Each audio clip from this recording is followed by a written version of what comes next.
हुआ था उस समय? ऐसा है कि 12 बजे की प्रेस कॉन्फ्रेंस में हम विस्तार से बता चुके हैं। आपके जो प्रतिनिधि आए हैं आप उनसे विस्तार से समझ लीजिए। अभी हम संक्षेप में आपको बताए देते हैं कि 40 वर्षों से त्रिवेणी संगम में हम स्नान करते चले आए हैं। 3 वर्ष पहले से हमारा ज्योतिषपीठ के शंकराचार्य पद में अभिषेक हुआ। उसके पहले लगभग 22-23 वर्ष हम शंकराचार्य जी के प्रतिनिधि के रूप में यहाँ आते रहे और कार्य करते रहे। कभी हमारा कोई धार्मिक महात्म्य कम नहीं था और प्रतिवर्ष हमारे त्रिवेणी मार्ग के शिविर से निकलकर 2 नंबर का पुल पार करके संगम जाते रहे और वहां से स्नान करके 1 नंबर पुल से लौट करके खाक चौक होते हुए वापस आते रहे। तो यहाँ के जो मेला के अधिकारी हैं सब जानते हैं कि इनका यही प्रतिवर्ष का नियम है।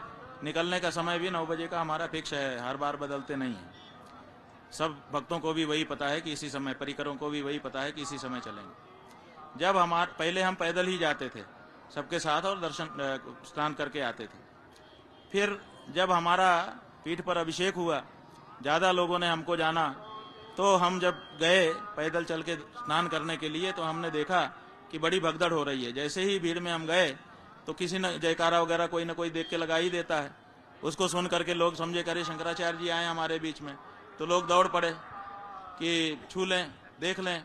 उसके कारण हमने देखा कि जो लोग बैठे थे या कपड़ा वगैरह बदल रहे थे उनको धक्का मुक्की होने लगी। तो हमको देख करके अच्छा नहीं लगा। हमने लौट करके कहा कि भाई अब अपने लोगों को कुछ इस बारे में करना पड़ेगा।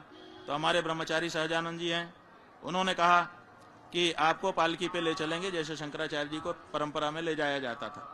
पालकी में जब आप रहेंगे तो दूर से ही लोग देख लेंगे तो कोई भगदड़ नहीं मचेगी।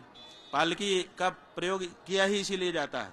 भारत का प्राइम मिनिस्टर या भारत का प्रेसिडेंट भी अभी जो प्रशासन है तो इसीलिए ऊंचे आसन पर खड़े होकर निकलता है ताकि कोई भगदड़ ना मचे, जो जहां है वहीं से उसको देख लें। तो पालकी से ये सुविधा हो गई कि भगदड़ नहीं मचती थी, तो हम लोग पिछले 2 वर्षों से उसमें जाने लगे। इतनी सी बात है। तो अब हमको कह रहे हैं कि पालकी से नीचे उतरो। आप बताइए कि शंकराचार्य को पालकी से नीचे उतारने का आदेश देने का अधिकार प्रशासन को कहां से आ गया? ये तो अपमान है। तो अपमान क्यों हमारा किया गया? हमने इसी का प्रतिकार किया। उसी पर उन्होंने सबको मारा पीटा और हमारे साथ ये व्यवहार किया। अभी जो बात रखी जा रही है प्रशासन की तरफ से और जो अलग अलग आपके भक्तजन आपको मानने वाले हैं, जो संविधान को भी मानने वाले हैं, वो कह रहे हैं कि प्रशासन नियम कानून तय करेगा या फिर जो आपके सहयोगी आपके साथ हैं या आपको जो साधु संत आपके साथ है वो कानून और किस तरीके से प्रोटोकॉल होगा उसके तहत चलेंगे। आपने अभी ये बात बताई कि वहां पर आपके ही साथियों ने सलाह दी कि आपको पालकी पर जाना चाहिए, तो कानून तय करेगा, संविधान के तरह तय होगा प्रोटोकॉल या फिर आपके साथी तय कर? ऐसा है कि शंकराचार्य कैसे चलें ये भारत का राष्ट्रपति, प्रधानमंत्री या कोई अधिकारी नहीं तय करेगा। ये तो शंकराचार्य और शंकराचार्य का मठ ही तय करेगा और वो अपनी धार्मिक परंपराओं के अनुसार ही तय करेगा। तो हम लोग तय करते हैं, उसको प्रशासन को सूचना दे देते हैं। सूचना हम लोग देते हैं उनको ताकि व्यवस्था बना रहे हैं उनको जानकारी में रहे, इतना हम लोग करते हैं। लेकिन वो जो ये कह रहे हैं कि अनुमति नहीं ली, तो ये गलत शब्द का प्रयोग कर रहे हैं।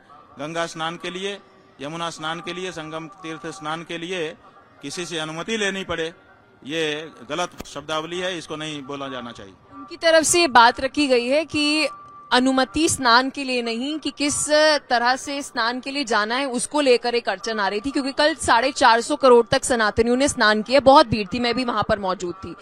तो उस समय बैरिकेटिंग तोड़ी गई है, ऐसा वीडियो प्रूफ भी पुलिस की तरफ से दिया गया है और उसमें नजर आ रहा है कि आपके साथ जो आपके साथी हैं वो बैरिकेटिंग को लांघते हुए वहां से जा रहे हैं।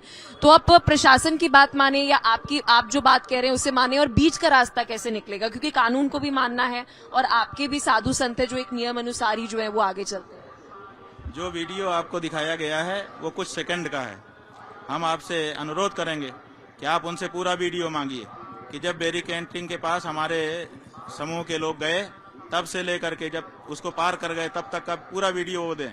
आप पूरा वीडियो जब देखेंगे, जो हमने अपनी आंखों से देखा है, आपको बता रहे हैं, तो आपको दिखाई देगा कि जब हमारा काफिला यहाँ से निकल करके पुल नंबर 2 पर गया जहाँ बैरिकेडिंग थी, तो हमारे काफिले को हम लोग नहीं चला रहे थे, एक पुलिस का अधिकारी चला रहा था जिसकी ड्यूटी, उसने बताया कि हमारी ड्यूटी लगी है आपको संगम तक ले जाने की, तो वो यहीं शिविर से ही ले जा रहा था।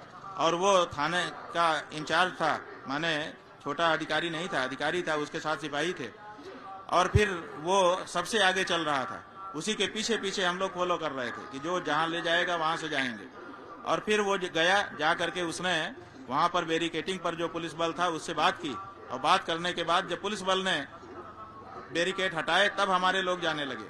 अब उसमें हमने जो देखा है, जहां तक हमको याद है, कभी कभी सब चीजें एक साथ नहीं दिखती रहती हैं, क्योंकि ये नहीं रहता है कि इसको भी देख लें। जो दिखा है, तो जब हम लोग जाने लगे तो ऐसा रहता है ना कि पुलिस जब बैरिकेड खोलती है तो कभी कभी बंद कर देती है, तो लोगों को ये हो जाता है कि कहीं बंद न कर दें तो जल्दी से हम भी घुस जाएं।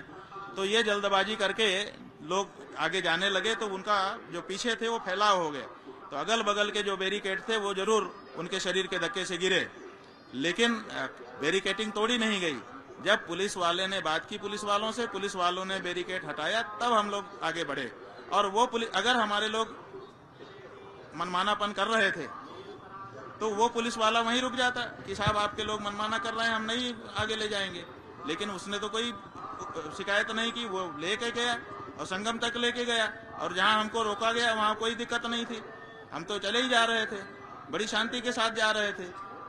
पुलिस वालों के रोकने के बाद और 2.5 घंटा हमको वहां खड़ा रखा गया। अगर हमारे वहां रहने से, जाने से कोई दिक्कत थी तो 2.5 घंटा कैसे वहां पे हम रह गए? 2.5 घंटा आपने हमको खड़ा रखा, क्या असुविधा हुई बताइए? जब 2.5 घंटा हमको वहां पर खड़ा रखने से, हमारे काफिले को खड़ा रखने से कोई दिक्कत नहीं हुई, तो हमारे जाने से, मूवमेंट में रहने से क्या दिक्कत थी? तो आप उनसे पूरा वीडियो मांगे, हमको विश्वास है कि जब पूरा वीडियो आप देखेंगी तो हमसे नहीं, उनसे प्रश्न पूछेंगे आप। जब आप वहां पर मौजूद थे और प्रशासन की तरफ से ये बात कही गई, और मैं भी उस वक्त वहां पर मौजूद थी, 2.5 घंटे जब वहां पर ये सब कुछ हो रहा था, तो प्रशासन ने बात रखी कि आप जब स्नान करने के लिए आगे जाएं तो पालकी से नीचे उतरकर स्नान करने के लिए जाएं। आपने कहा कि आपके सहयोगियों ने तय किया था कि आप पालकी पे सवार होकर वहां स्नान करने जाएंगे।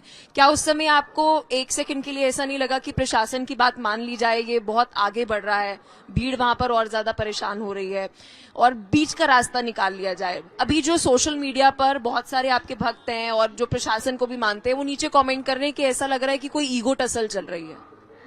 ऐसा है कि पालकी से नीचे उतरने में हमें कोई दिक्कत नहीं थी। हमने पुलिस वालों को कहा भी कि हमारे पैरों में कोई खराबी नहीं है, हम पालकी से नीचे उतर के पैदल जा सकते हैं। लेकिन जहां तक पालकी सगमता से जा रही है, आप क्यों रोक रहे हैं?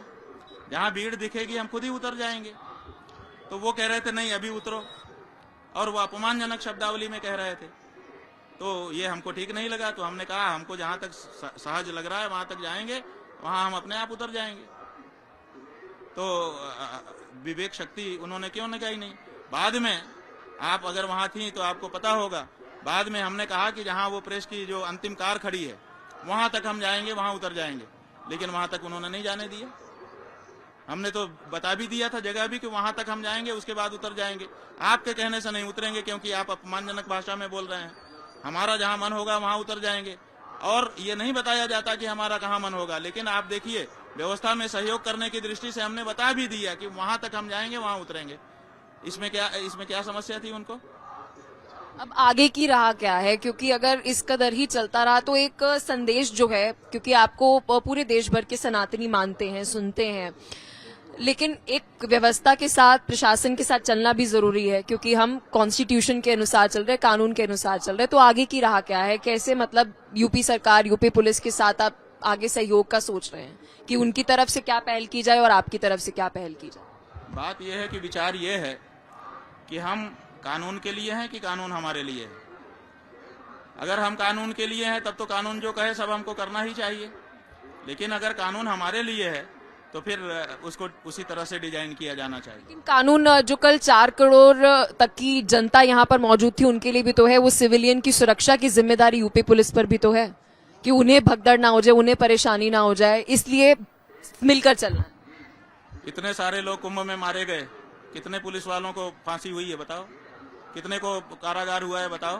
कौन जिम्मेदार है बताओ? जब मर जाते हैं तो कोई जिम्मेदार नहीं होता, और जब जिंदा हैं तब कह रहे हैं कि उनकी बड़ी जिम्मेदारी हमको है। हम ये नहीं कह रहे हैं कि भगदड़ मचा दी जाए, मार दिया जाए, लेकिन ये बात बेमानी है। आप उस संभावना को दिखा करके जो चाहे वो करने का प्रयास कर रहे हैं। ये गलत है। आप कोई संभावना दिखा दें और संभावना दिखा करके कुछ भी करने के लिए आप कहें कि हम तो यही करेंगे, नहीं तो ये हो जाएगा, और अगर हो जाए तो कहें हमने तो कहा था। ये तरीका गलत है, ये सही नहीं है, और अगर ये तरीका है तो इस तरीकों को बदलना पड़ेगा। तो अभी आप सरकार से क्या चाहते हैं? ये जो धरना और आपके जितने भी यहाँ पर मानने वाले हैं वो यहाँ पर, सुना, ऐसा है कि कल अमावस्या की तिथि थी, संगम में अमावस्या को स्नान हम करते रहे हैं, 40 साल से करते रहे हैं।